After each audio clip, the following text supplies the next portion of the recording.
Wow. Jeez. Yeah. So awesome to finally meet you there, Justice. Yeah, absolutely. And it's Corey, right? That's your name then, book and everything. Yeah. Yeah, I Awesome. just kind of did what you did, where you took your name and kind of changed it a little. So that's what I Right. did. Right. But Let you me see change everything my in here. This is all because of you. no way. That's awesome, man. That's really cool. I love it. I love that background. That looks great. Dig that shirt. Where'd you get that shirt? It's Serpentor. uh, yeah, it was off Teesprings, I think, off the internet there. Yeah, Nice. yeah, yeah. Yeah, that's and I just want to give you a shout out and a thank you. I know I've given you many thank yous in the past, but it's in messages, and now I get to finally tell you in person. That intro for my YouTube videos was created by you, and it's one of the coolest things, and I've had it for several years now, and I get compliments on it all the time, but I love your stop motion animation. It's great. Oh wow, thank you so much. It's an honor just to be able to do that for something like that, like a channel that I watch all the time too. You know, my wife watches it sometimes with me, and yeah, Nice. Yeah, I don't yeah. think my wife's ever watched one of my YouTube videos. I'm always like, look at I mentioned you in this video. Watch it. She's like, I don't care about that. I'm like, I know. It's okay. She has her own little but she knows this makes me happy. And obviously you have that nostalgia gene running through your veins as well. I mean, just because in your collection and background looks fairly similar to the same thing, and we just like that warm fuzzy feeling. I don't know what it is about it, but I love talking to collectors like you and displaying, and it's just a wonderful balance. The one that my wife watched was the one that you did on psychology, where your wife was on. Nice, nice. It's what did So, I call it? Like so it's collecting can an addiction thing. you hear me? Nice. Okay. Yeah, I can hear you. What's the background behind you right there? Oh, well, I set up a shelf in my hallway, so every day I get a chance to look at a couple toys instead of, Yeah, having to go into my toy room. right, right. And So, your skills are getting better and better with your stop motion animation. I like the fact how you're making the mouths move on the toys and the faces and adding different voices. That stuff brings a smile to my face every time I watch one of your videos. yeah, thanks. It's been a work in process. It's taken quite a bit of time, but it seems like it's coming along. So How long maybe does it typically take you on average to create a video? I know it's a big range, but like a typical video you make, how long's that whole process? How many hours you think? I got it down to. This doesn't seem like a lot, but Saturday, if I work, from morning till about maybe 6 or 7, I could finish about a 2 to 3 minute skit. So I mean, that's pretty good. So Labor of love, man, right there. That is a art form and a passion. And I like how you get to share it with the world and, take your creative craft, which is an art form, and make it into something that we like, which is the toys, and add, all these nostalgic He-Man, G.I. Joe, you got Transformers, you got all the types of ones in there. And that's super cool. I love it. Love it. yeah, oh yeah, I enjoy doing the voices too there with you over the phone. That was kind of an interesting thing. Yes. I love how that works out. You would say, can you say this, this sentence? And I would give you like three different versions of that. And then you can incorporate it in your videos. That is pretty fun. And then I get to watch it, with my kids at home and show them. And they're like, oh, wow. And Would you ever be interested in doing any other voices besides like your own voice? absolutely, man. I enjoy doing voices and being silly. So anytime, anything you want, a new character, what have you, you just tell me and I'll do the voice. Okay, great. I'm just trying to find a good spot. Is it still chopping out, or is it a little better? No, it's pretty good. Whoa, you got a glider back there? Yeah, yeah. I got the pilot on the other side, but you can't really see him. Yes. In all my years of collecting, like I kind of to this point with collecting that I can find it on eBay, but I like to find it in the wild, meaning like at a thrift store, at a toy show. You know, I want to find it in person. Sometimes I have to resort to eBay, but that's one thing, a glider that I've never buy. Um, it's just one of those rare things because the material's so flimsy and it just, you know, most of them didn't survive, and that's why they're rare and expensive and hard to get. Yeah, we're lucky around here. We seem to have a lot of toy shows in this area here. So, but that one I got from Forge. I'm pretty sure you know Oh yeah, Forge, Fort, the Solero. good Yeah, guy. yeah. What part of Canada are you from again? Well, I'm close to the border, close to Niagara Falls, Ontario. Oh, So, okay. Excellent. so I'm only about 20 minutes from where Forge is. So I buy some stuff off of him. So, Oh, yeah. heck yeah, man. He's a good guy. He's a real good guy. So I I go was ahead. going to ask, is Motus after all these years, are they still your favorite? You know what? It's a weird thing because people ask me what's your favorite toy line, and it's almost like having children. You can't say who your favorite child is. So my Yeah, three children are GI Joe, He-Man, and Muscleman. Those are like the ones I love the most. And to put a favorite, it's just I don't want the other one to get jealous. You know, I don't want the GI Joes to go, "What you picked Motu over me?" I'm kidding, but I don't know. I love Motu. It has a very deep, sentimental spot in my heart. And if yeah, I had to really pick, it's between He-Man and Muscle Man. And it's really, really close because the nostalgia, and that's what I played with the most as a child.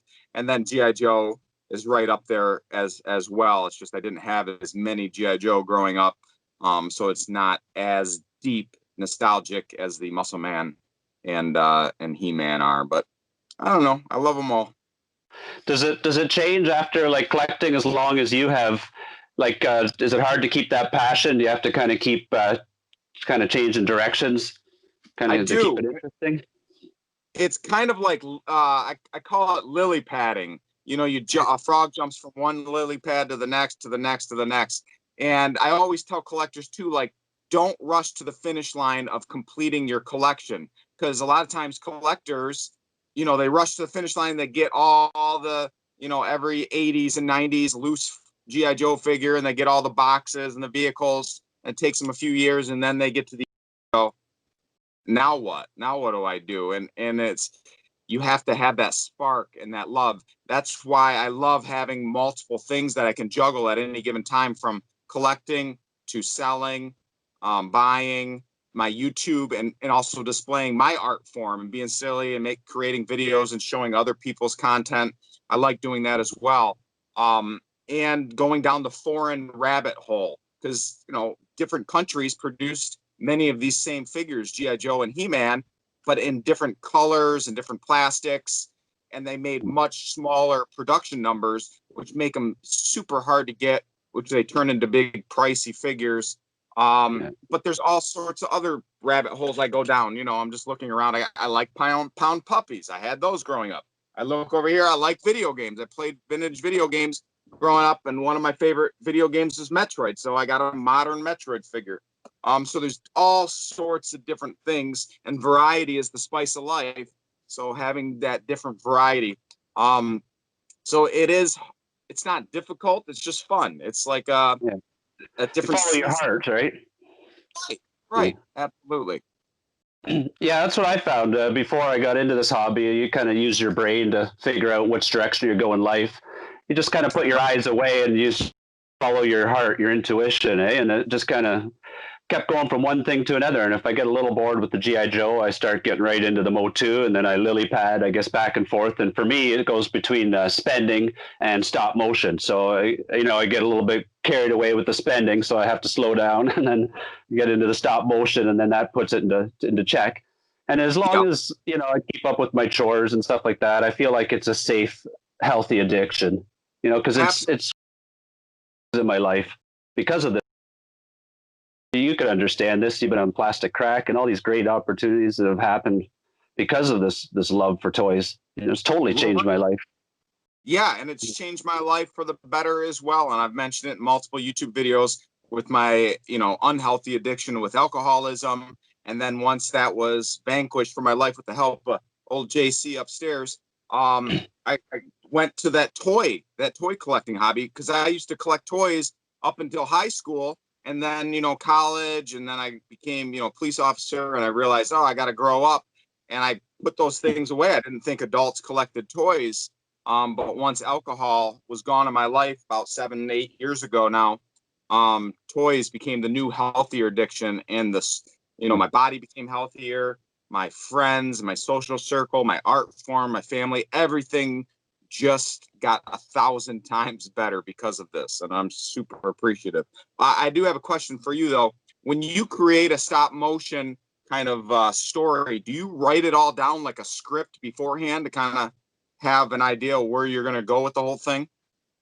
At this point, I do, yeah. I find it a little bit better. The more you prepare, the better it's going to turn out. But I wasn't always that way. I went through a lot of different steps of experimenting because it was all new to me, kind of just an excuse to play with the toys. So I just kept, overcoming boundaries and figuring out how to get to the next step just so I could keep playing with my toys. Right. I guess it's all just an excuse to play with the toys. Absolutely. Is there a possibility in the future to commission you on I love the intro of my YouTube channel, and I'll continue using it, but I kind of want a lily pad and jump around between different intros. Is there a Mhm. possibility in the future we could work on a collaboration of a new beginning of Justice Curry YouTube? Yeah, I would really love to do that. I don't expect anything. I do it because I love it, and just the fact that it's helping each other out and stuff like that is enough for me. So yeah, I One, would love to do something like that. Yeah, yes, that'd be appreciate it. awesome. We'll Someone talk just in the future about some possibilities. possibilities. Yeah, okay, that'd be great. Yeah, you Oh, never know what's going to happen. Somebody offered me the other day to do a music video with one of my stop motions. They had a really good song, and yeah, I had a production company, but you know, somebody contacted me from Disney too. But I mean, some of the stuff just falls through, like gets my hopes up. But I just keep working away because I love it, and if something happens, it happens. But absolutely. And you may get one of those opportunities where, a company like Disney, I'm sure they put their feelers out with many different pieces of stop motion or people that do stop motion. And yeah, you could definitely, and that's what my buddy who has a podcast, they talked about it in the beginning, like we're not doing this for money or getting to have toys sent to us for free to review them. They said if that happens, awesome, but we're doing it for the love of toys and to talk about them and whatnot. But those opportunities that come because of things that we do, like the opportunity of Plastic Crack, came because of my YouTube videos and the way that I communicate, and my speech got better and better. And I kind of got this inner part of me that doesn't get to come out all the time because I have to remain professional and be different in the real world. I get to express, this pent up side of me that's, into my videos and into my toy collecting hobby. And that's healthy for us because you need that break from reality because we're all going through different trials and tribulations throughout this crazy messed up world we live in.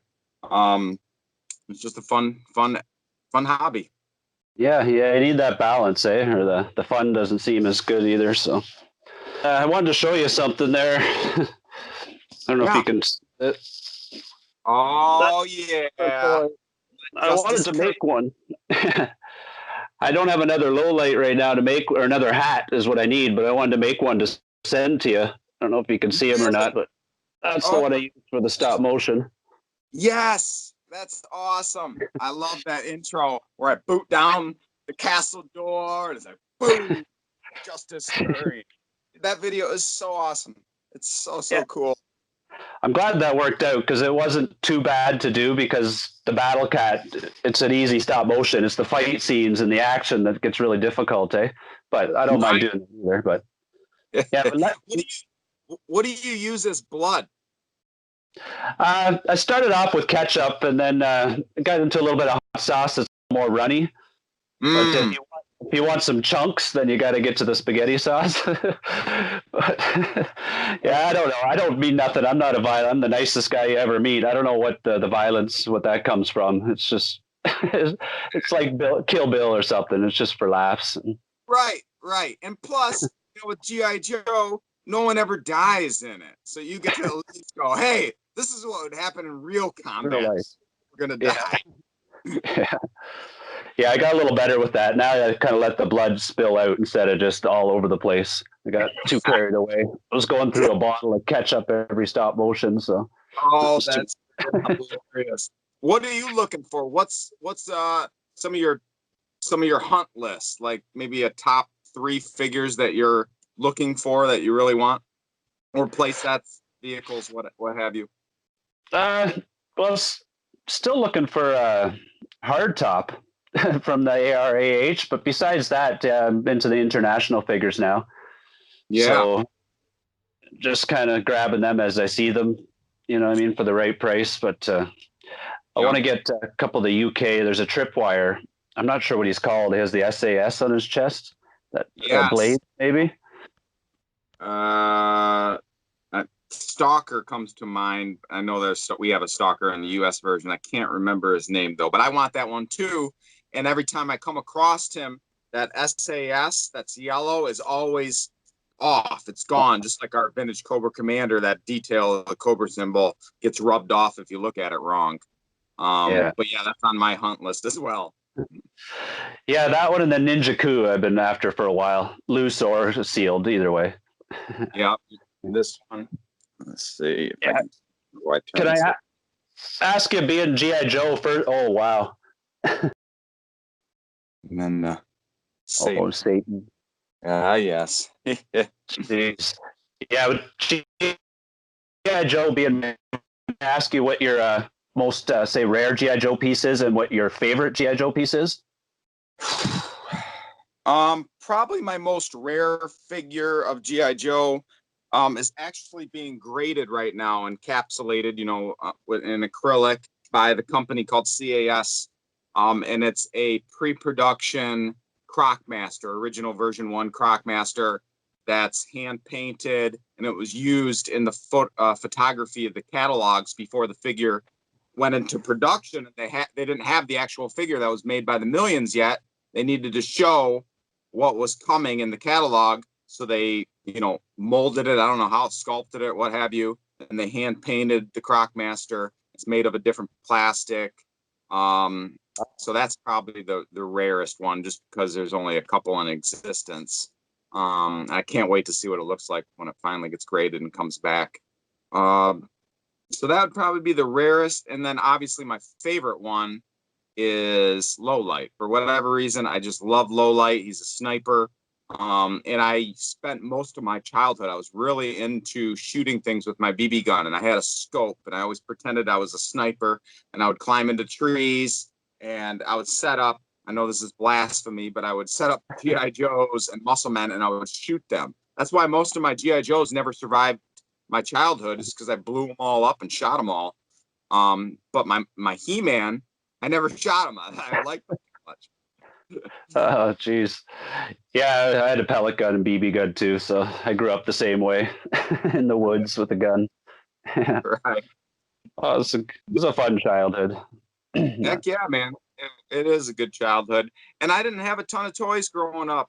My dad, we had woods and whatnot, so he made me go outside, and I played video games once I got a Nintendo, and that was kind of an offshoot.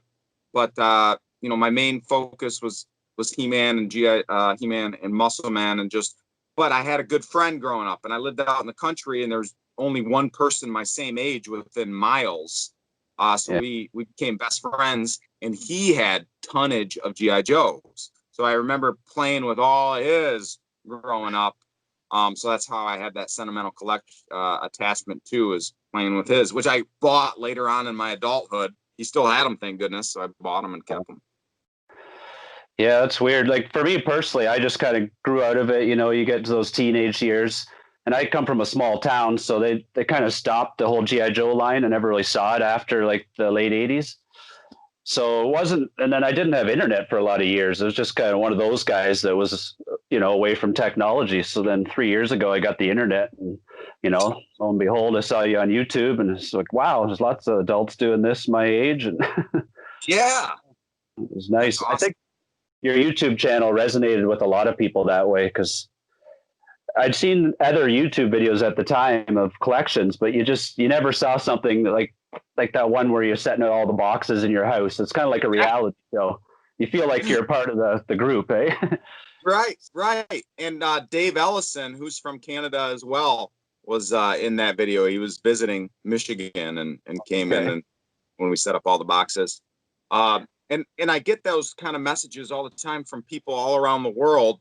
And that's a big part of why I do YouTube as well. Like I purposely said in the beginning, and I say it all the time, like I don't have commercials in my videos. And the only time commercials pop up is because I use copyrighted songs Yeah. sometimes, and then YouTube forces a commercial on it to pay the music production company, whatever.